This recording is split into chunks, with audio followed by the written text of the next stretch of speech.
이 코너는 원광대학교 HK+ 지역인문학센터 함성인문학과 함께합니다.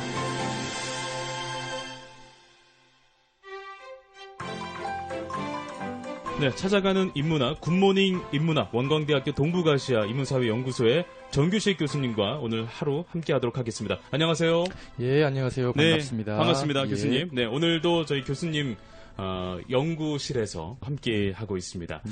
오늘은 그 슈퍼 차이나라는 주제를 들고 오셨어요. 네, 슈퍼 예. 차이나는 어떤 의미입니까? 예, 슈퍼 차이나라고 하는 용어는 사실 2015년에 KBS 1에서 방영되었던 특별 기획으로 제작했던 이 다큐멘터리 제목이기도 합니다. 네네. 그런데 사실 이제 중국 최고 대학 중에 하나인 칭화대학교에서 후안강 교수라고 하는 분이 이 용어를 사용하면서 네. 더욱 유명해졌는데요. 슈퍼 차이나라고 하는 것의 핵심은 앞으로 이제 미국을 넘어서 세계 1위의 경제 대국이 될 것으로 보이는 네. 이 새로운 슈퍼 파워 중국을 과연 가능하게 했던 요소들은 무엇인가? 예. 그리고 이것이 중국의 부상이라고 하는 것이 한국의 네. 새로운 위기가 될 것인가? 아니면 기회가 될 것인가? 네. 이것을 파악하는 것이 우리에게 네. 절실한 과제가 되었다라고 하는 의미에서 네. 이런 주제를 잡아봤습니다. 알겠습니다. 오늘은 좀 재밌는 이야기가 될 것 같은데요. 우리가 오늘 슈퍼 차이나를 이제 본격적으로 이야기를 하기 전에 우리가 이 이야기를 왜 하는 것인가에 대해서 우리 교수님께서 먼저 짚어주시고 진행을 하신다면서요. 예, 모든 분들이 지금 현재 잘 알고 있다시피 중국은 현재 GDP 기준으로 이미 세계 2위의 경제 대국이고 예. 또 외환 보유고 즉 달러를 가장 많이 가지고 있는 세계 1위를 기록하고 있습니다. 네네. 다시 이야기하면 세계의 돈이 중국으로 몰리고 있고 또 중국은 이 자본을 가지고 전 세계의 자원과 그리고 자산을 사들이고 있습니다. 이처럼 중국은 이제 어느새 경제 대국으로 성장을 했고 또 세계 곳곳에 강력한 정치적, 경제적, 문화적 영향력을 행사하고 있습니다. 네. 그리고 게다가 2023년에는 중국의 GDP가 미국을 앞지르고 사실상 가장 강력한 경제 대국으로 우뚝 설 것이다라고 하는 예측도 나오고 있습니다. 그렇군요. 그렇기 때문에 우리는 이제 중국에 대해서 관심을 가질 수밖에 없는데요. 네네. 즉 슈퍼 차이나로서 중국의 힘이 과연 어디에서 비롯된 것인가라고 하는 것에 대한 질문에 답을 찾아야 된다라고 하는 것입니다. 예. 그래서 오늘날 우리가 거의 모든 상품에 메이드 인 차이나라고 하는 것이 붙여져 있는 것에서 그렇죠. 알 수 있는 것처럼 예. 이미 세계의 공장이 된 이 중국이 우리도 모르는 사이에 어느새 차이나 파워라고 하는 것이 우리 삶에 큰 영향을 미치고 있다라고 하는 것을 말씀드릴 수 있겠습니다. 네. 이런 슈퍼 차이나의 부상이 그 한국과 또 동아시아 나아가서 전 세계에 미치는 영향, 이것은 무엇일까요? 예, 사실 지난 20세기에 우리가 가장 중요한 국제정치 변수가 뭐냐라고 네. 할 때 미국과 소련의 관계였습니다. 네네. 그런데 이제 21세기에는 미국과 중국의 관계가 가장 중요한 변수라고 할 수가 있겠습니다. 그렇죠. 이걸 이제 명확하게 보여준 것이 사실 바로 2018년 3월부터 본격화되었던 미국과 중국 간의 무역 전쟁이라고 할 수 아주 있습니다. 격렬했어요. 예, 네. 그렇습니다. 사실 이 갈등은 이제 표면적으로는 경제 문제에 집중된 것처럼만 보였지만 사실상 그 이면을 잘 들여다보면 네. 이 세계 체제의 패권을 누가 갖고 갈 것인가라고 하는 문제가 내장되어 있었습니다. 예. 다시 이야기하면 이제 미국 헤게모니가 쇠퇴하게 되면서 예. 이에 대응하는 이 새로운 잠재적 헤게모니 권력이었던 중국의 급부상이 예. 격전을 벌이는 양상이었다라고 할 수 있을 것 같습니다. 그렇군요. 우리에게 더 중요한 것은 사실 이러한 패권 경쟁의 중심 부대가 다른 곳이 아니라 바로 한반도를 포함한 이 동북아 지역이기 때문에 맞습니다. 이 지역의 어떤 정치 경제적 지형에도 상당한 재편이 발생할 것으로 예상이 됩니다. 네네. 사실 그동안은 미국 중심의 그 전 세계가 좌지우지 됐거든요. 그렇습니다. 예, 예. 경제뿐만 아니라 군사력도 마찬가지고요. 예. 근데 이 미국의 어떤 그 헤게모니의 쇠퇴? 약간 기우는 부분?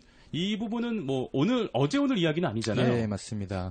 예, 사실 미국 헤게모니의 쇠퇴를 우리가 이야기할 때 이미 2008년에 발생했던 이 미국발 경제 위기에서부터 시작되었다라고 하는 의견이 네. 많습니다. 네. 그리고 이제 이러한 미국 헤게모니의 쇠퇴와 맞물려서 이제 중국이 명실공히 G2로 급부상하면서 네네. 이 미중 관계의 재편을 시도하고 있다라고 하는 것이 이제 상당히 중요한데요. 그렇기 때문에 이제 트럼프 행정부에서 강조하는 이 미국 우선주의라고 하는 것과 그리고 중국 주석인 이 시진핑이 중화민족의 부흥을 위해서 예, 예. 소위 이제 중국몽이라고 하는 것을 제시를 하고 있는데요. 그렇죠, 그렇죠. 이 두 가지 이 아젠다가 어떻게 격돌할 것인가라고 어허. 하는 양상이 이 한반도를 비롯한 이 동북아시아 지역 질서 그리고 지역 정세에 결정적인 변수로 작용할 것이다라고 예상이 됩니다. 네. 근데 왜냐하면 이제 한반도는 이 경제적 측면에서는 중국과 그리고 안보적 측면에서는 미국의 그렇죠. 영향력 하에 놓여 있기 때문에 예, 예. 이 갈등과 협력이라고 하는 것이 좀 이중적인 난제에 직면해 있다라고 할 수 있을 네. 것 같습니다. 그래서 따라서 이제 동북아 지역의 어떤 새로운 경제 협력 모델이라든가 혹은 경제 공동체의 어떤 구상을 위해서도 시진핑 시기에 어떤 중국의 이 동북아 지역 질서가 과연 어떻게 상상하고 있는가, 어떤 전략을 가지고 있는가 이런 것들을 파악하는 것이 무엇보다 중요하다라고 할 수 있을 것 같습니다. 네. 교수님은 전공자시니까 예, 예. 향후 이 슈퍼 차이나로서의 중국 사회가 과연 어떤 방향으로 좀 변해갈 것인가. 예. 이 부분에서는 좀 예측도 하고 연구도 하고 계시잖아요. 예, 그렇습니다. 미리 한번 좀 들어보죠. 예. 뭐 사실 어떤 한 사회를 예측한다는 것은 결코 네. 쉬운 일은 아닌데요. 네, 그렇죠. 예. 근데 이제 무엇보다 어쨌든 중국 사회의 어떤 변화를 전망하기 위해서는 시진핑 정부에서 강조하고 있는 정책을 좀 볼 필요가 있는데요. 네. 특히 2017년 10월에 제19차 당대회가 개최가 되었는데요. 네네. 그때 이 시진핑 국가주석의 어떤 집권 2기를 네. 설명하는 플랜이 청사진이죠. 청사진이 제시가 됐었습니다. 그게 뭐냐면 이제 2050년까지 어떤 국가 발전 로드맵을 제시를 했는데요. 네. 그걸 보게 되면 세 단계로 이제 나눠집니다. 첫 번째 단계는 이제 2020년까지 소강사회, 이 중국식 표현인데요. 쉽게 이야기하면 모두가 배부른 사회, 모두가 굶주리지 않고 어느 정도 빈곤을 탈피하는 사회를 만들겠다라고 하는 것이 제시가 됐고요. 네. 2단계로는 2035년까지 사회주의 현대화를 건설을 하겠다. 좀 더 그 사회주의를 견고하게 만들고 그렇습니다. 예, 예, 그렇게 맞습니다. 그리고 하겠다라는 현대적인 말씀이죠. 방식으로 사회주의를 개조해 네. 나가겠다라고 네. 하는 것이고요. 3단계에서 좀 더 구체적으로 이 사회주의를 민주적이고 문명이 있고 네. 조화로우며 아름다운 사회주의 현대화 강국을 건설하겠다라고 하는 예. 목표를 제시했습니다. 네. 여기서 이제 주목되는 것은 이 중국 사회의 어떤 주요 모순에 대해서 이제 새롭게 지도부가 인식을 했다라고 하는 것인데요.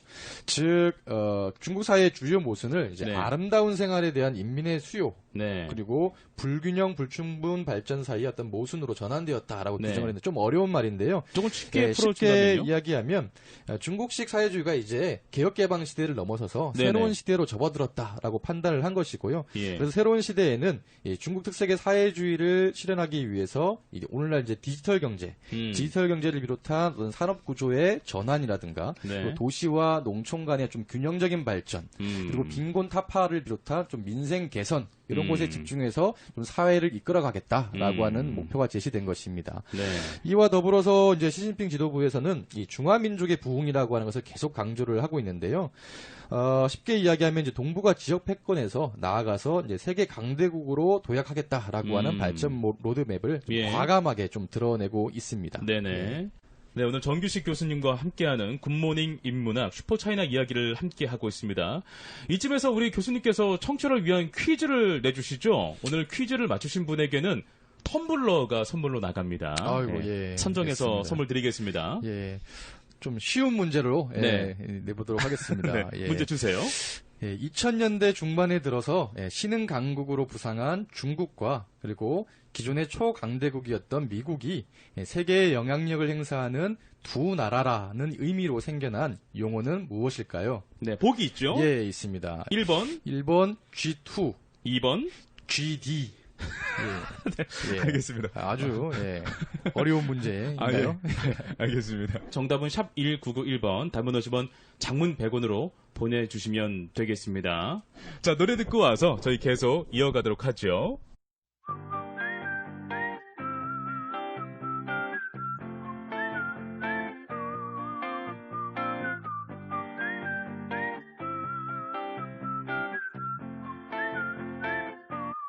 Yeah.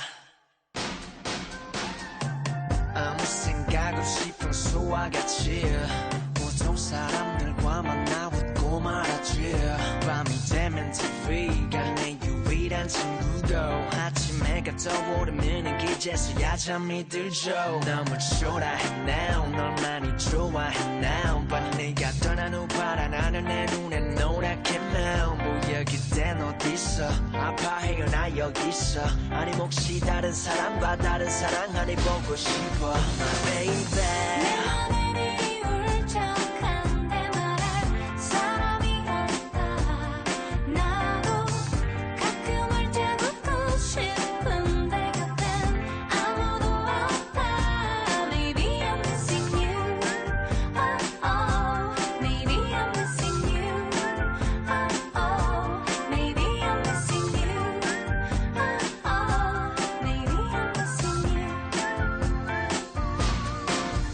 그땐 그랬지 우리 사이 투명하고 깨끗했지 처음에는 애틋했지 너도 그래 하면서 왜 그랬지 갈수록 윤이 깨지듯 손에 낀 반지가 빛바래지듯 날 가라가래 베이듯 속박이란 사슬에 목이 죄이듯 날 좋을 줄만 알았던 너와의 기억도 풀리지 않다는 외면 상처만 남아 싫어도 헤어져란 말은 끝까지 참았어야만 했는데 싸우고 다투던 그때가 지금보다 낫을 텐데 내 맘에 울적한데 말할 사람이 없다 나도 가끔 울적 웃고 싶은데 곁엔 아무도 없다 Maybe I'm missing you Oh oh Maybe I'm missing you Oh oh Maybe I'm missing you Oh oh Maybe I'm missing you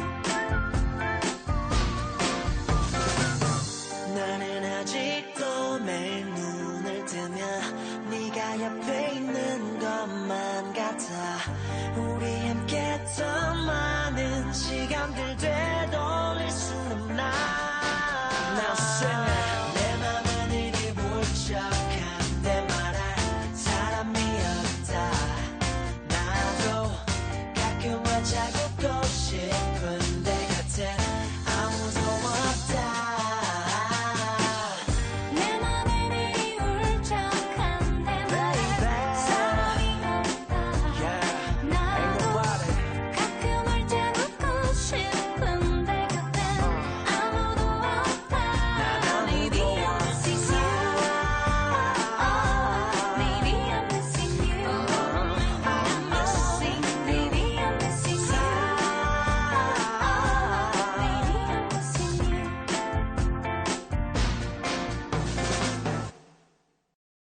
자, 노래까지 듣고 왔습니다. 우리 정규식 교수님께서 문제를 내주셨는데 2000년대 중반에 들어서 신흥강국으로 부상한 중국과 초강대국인 다시 하겠습니다. 2000년대 중반에 들어 신흥강국으로 부상한 중국과 초강대국인 미국이 세계 영향력을 행사하는 두 나라라는 의미로 생겨난 용어. 정답 뭡니까? 예, 정답은 1번 G2입니다. 그렇습니다. 네, 보내주신 분들 다시 한번 감사 말씀드리고요. 저희가 선정해서 선물 드리도록 하겠습니다. 개별적으로도 연락도 드리고 또 홈페이지에도 정답자를 올려드리도록 하겠습니다. 중국이란 나라는 빈부격차도 상당히 좀 심하고 예, 맞습니다. 예. 여러 가지 문제에서 좀 한계점을 드러내고 있는 건 분명한 것 같거든요. 예. 게다가 또 사회적으로도 최근 뭐 전염병이라든지 예, 그렇습니다. 어떤 뭐 국가보안법으로 인해서 중국을 바라보는 세계의 시선이 사실 곱지 않은 것은 사실이긴 맞습니다. 합니다. 예. 예.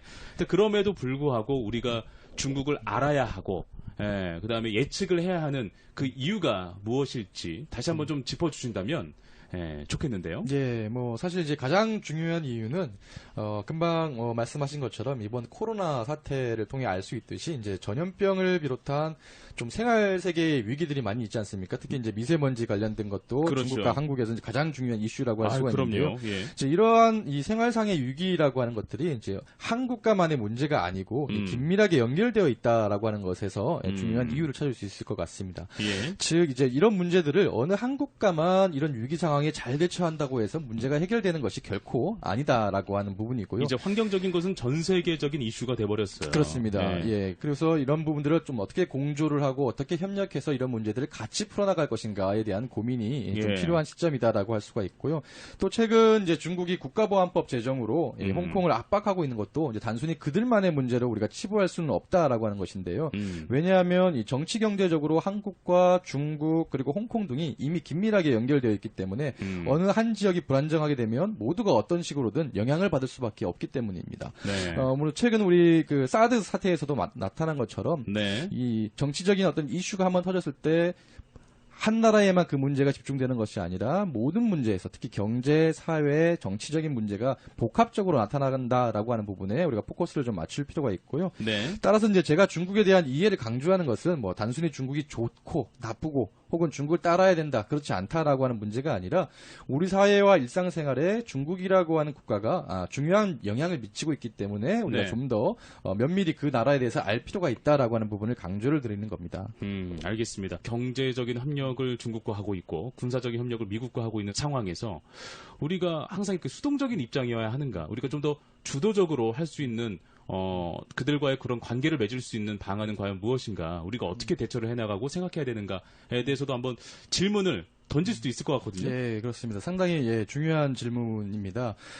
사실 이제 우리가 이 지정학적 위치로 인해서 중국과 미국의 영향을 받을 수밖에 없지만 단순히 그것이 수동적인 방향으로 우리가 어느 한 국가를 따라야 되는 것만 우리의 역할은 아닐 것 같고요. 네. 이런 이 국제사회 속에서 우리가 어떠한 영향력을 발휘할 수 있을 것인가라고 하는 부분이 우리 사회의 가장 중요한 또 과제가 되지 않을까라는 생각이 듭니다. 네. 특히나 이제 중국 같은 경우가 뭐 내부적으로도 많은 문제를 갖고 있습니다. 대표적으로 뭐 노동자, 농민 등이 주체가 된 어떤 사회 운동들, 저항들, 파업들도 끊임없이 발생을 하고 있고 또 세계적으로 이제 이슈가 되었던 대만의 해바라기 운동이라든가 홍콩 우산혁명 등에서 볼 수 있는 것처럼 중국 국가 및 어떤 통치체제 자체의 위기 요소도 적지 않게 나타나고 있습니다.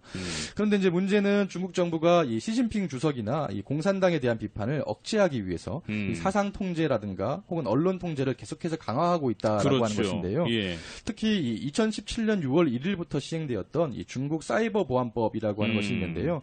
이걸 통해서 이제 국가 안보와 사회 질서 유지를 명분으로 인터넷 검열 및 통제를 더욱 엄격하게 집행을 하고 있습니다. 네. 하지만 이제 이미 중국은 이 인터넷 사용자 수가 세계 1위를 차지할 정도로 보편화되어 있고요.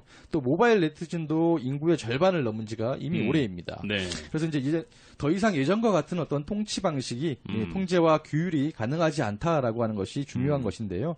따라서 이제 중국 사회의 지속적이고 그리고 건강한 발전을 위해서도 이제 위로부터의 통제와 규율이 아닌 이 아래로부터의 민주적이고 그리고 비판적인 이 시민 사회를 활성화하려고 하는 노력이 수반되어야 됩니다. 바로 이런 부분에서 또 우리 한국 사회가 또 우리 한국 시민 사회가 역할을 할 수 있는 부분들이 있지 않을까라는 생각을 좀 하고 있습니다. 오히려 이런 부분들은 우리가 반면교사 삼아서 그렇습니다. 개발해 나가는 방법도 우리가 또 배우면 되겠네요. 오늘 찾아가는 인문학, 굿모닝 인문학 함께 하고 있습니다. 정규식 교수님과 함께 하고 있는데 그렇다면 마지막으로 우리가 이 슈퍼 차이나 중국을 올바로 이해해야 하는 가장 중요한 이유 마지막으로 한번 좀 짚어주시죠. 예, 뭐 계속해서 이제 제가 강조 드린 것처럼 이제 첫 번째 이유는 이제 공존이라고 하는 것이 중요할 것 같습니다. 그래서 지정학적 위치로 인해서 우리는 이제 중국과 이웃으로 살아갈 수밖에 없기 때문에 그렇죠. 우리의 생존과 그리고 발전을 위해서 중국을 이해하는 것이 무엇보다 중요하다라고 할 수 있을 것 같습니다.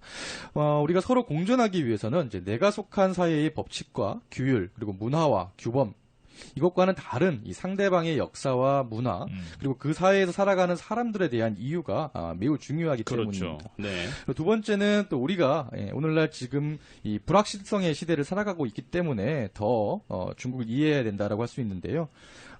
한국 전쟁이라든가 혹은 미국과 소련을 주축으로 하는 어떤 냉전을 겪었던 세대들에게서는 국가의 발전 방향이 명확했습니다. 즉, 이 정치적 민주화라든가 경제 산업화를 통한 이 조국 근대화가 중요한 목표였습니다. 네. 그리고 이것은 미국을 중심으로 했던 어떤 서구를 모델로 한 것이었다라고 할 수가 있는데요. 예. 그러나 2008년에 발생했던 이 미국발 세계 금융위기 이후에 네네. 서구식 자본주의 방식의 어떤 한계가 드러났고 그렇죠. 그리고 기존의 어떤 발전이라고 하는 것에 대한 확고한 믿음이 무너지게 되었습니다. 그리고 지금 코로나 사태에서도 확연히 드러나게 됐죠. 예, 맞습니다. 네. 따라서 우리는 이제 서구식 자본주의와 혹은 근대라든가 발전에 대해서 좀 다시 성찰을 하면서 과연 이 서구와는 다른 발전 모델은 과연 무엇이 있을까를 고민할 필요가 있는데요.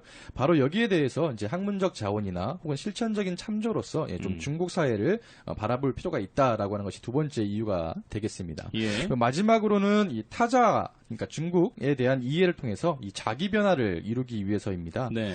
남을 우리가 이해한다라고 하는 것은 궁극적으로 자기를 돌아보기 위한 것일 텐데요. 네. 따라서 이제 중국을 하나의 매개이자 참조로 해서 우리 스스로와 그리고 이제 우리 한반도의 문제를 좀 돌아보고 이러한 과정에서 한국 사회를 어떻게 우리가 좀 더 좋은 사회로 만들어 나갈 것인가라고 하는 것을 생각해 볼 필요가 있다라고 하는 겁니다. 네. 감사합니다. 우리가 뉴노멀이라고 하는 표현을 많이 쓰는데요. 네, 뭡니까? 예, 쉽게 이야기하면 뭐 저성장과 그리고 불안정이 일상화되고 있는 이게 저성장과 불안정이 특수한 것이 아니라 이제 우리 삶에 일상화되었다라고 하는 표현에서 뉴노멀이라고 하는 표현을 쓰는데요. 이 뉴노멀이라고 하는 시대에 오늘날 이 4차 산업혁명 및 그리고 새로운 이 글로벌 본업 체제에 부합하는 보다 균형화된 발전 전략이 절실하기 때문에 중국에 대한 이해와 더불어서 또 중국과 어떤 대안적인 협력 관계를 만들어 나갈 것인가라고 하는 노력이 그 어느 때보다 중요하다고 할 수 있을 것 같습니다. 네, 알겠습니다. 오늘 찾아가는 인문학, 굿모닝 인문학 정규식 교수님과 함께했습니다. 오늘 고맙습니다. 감사합니다.